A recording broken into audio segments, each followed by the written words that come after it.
തൊട്ടടുത്ത വീട്ടിലെ ആമ്പൽക്കുളം കാണാനുള്ള പോക്കാണിത്. തെങ്ങിൻതടി പാലത്തിലൂടെയുള്ള സാഹസികമായ യാത്ര.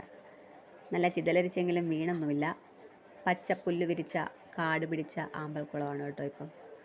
നേരത്തെ ഇവിടെയൊക്കെ നല്ല അടിപൊളിയായിട്ട് തെളിഞ്ഞു കിടക്കുമായിരുന്നു. ഒരാമ്പൽപ്പൂ വിരിഞ്ഞിട്ടുണ്ട്, നല്ല ലാവൻഡറിൻ്റെ നിറമുള്ള ആമ്പൽപ്പൂ. നിറയെ ഇലകളുണ്ട്, വെള്ളവും ഒരുപാട് താഴോട്ടായി. പക്ഷേ ആമ്പൽപ്പൂക്കളും ആമ്പൽ മൊട്ടുമൊക്കെ വിരിഞ്ഞ് നിൽപ്പുണ്ട്. നേരത്തെ ഉണ്ടായിരുന്നൊരു പൂ വാടിപ്പോയതാണെന്ന് തോന്നുന്നു. പക്ഷേ അടിപൊളിയായിട്ടുണ്ട്. ആമ്പൽപ്പൂക്കൾ ഇഷ്ടമല്ലാത്തത് ആരാണല്ലേ? ഈ ആമ്പൽപ്പൂക്കൾക്ക് വിത്ത് ഉണ്ടാക്കുന്നത് എങ്ങനെയാണെന്ന് അറിയാമോ? അടിപൊളി ഐഡിയ ഉണ്ട്. ആമ്പൽപ്പൂവിൻ്റെ ഇല മതി നമുക്ക് അടുത്ത ആമ്പൽ ചെടി ഉണ്ടാക്കാൻ. ആമ്പൽപ്പൂവിൻ്റെ ഇല വെള്ളത്തിലിട്ട് വെച്ച് കുറേ ദിവസം കഴിയുമ്പോൾ അതിനകത്ത് വേര് മുളച്ചിട്ടുണ്ടാവും. അത് മറ്റൊരു ആമ്പൽ ചെടിയായിട്ട് മാറും. ഒന്ന് പരീക്ഷിച്ച് നോക്കൂ, ഉറപ്പായിട്ടും നിങ്ങളുടെ വീട്ടിലും ആമ്പൽപ്പൂക്കൾ വിരിയും.